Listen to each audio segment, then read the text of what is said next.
Thank you for tuning in.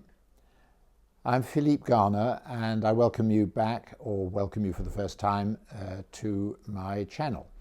And today I will be talking about an image which means a great deal to me. It was published in a magazine in 1930. I sourced it much later. I sourced it in the 70s. Where do I begin with talking about it? It's a photograph of an interior. It is the salon of the home of Jacques Doucet, who was, to my mind, certainly one of the greatest collectors of the 20th century, and possibly one of the great art collectors of all time. What are we looking at? We are looking at a room filled with furniture that he had commissioned, paintings that he had acquired by some of the great masters of his era. His story compressed is that he was one of the most successful couturiers in Paris.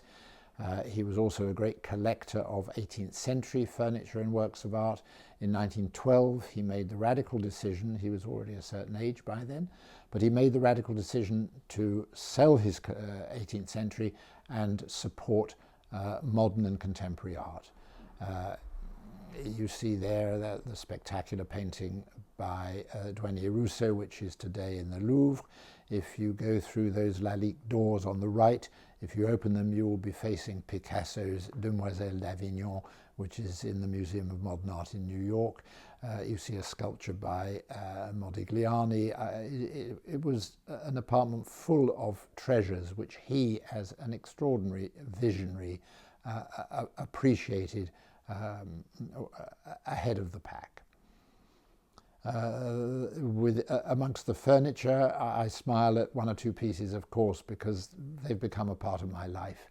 I attended the sale in 1972 of what furniture was left with in his estate, and that included that magnificent sofa by Marcel Coard, which I was able to revisit a few years later in the purchaser's home. It was bought by Sidney and Francis Lewis, great collectors who lived in Richmond, Virginia, and I remember being able to sit in that sofa in their home.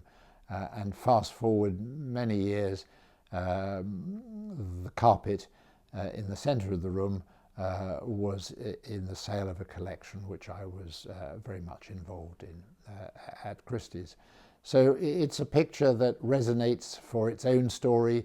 It resonates for me, of course, because some of the works in there have been a part of my professional life, and I keep going back to it, filled with awe and admiration for what Doucet did.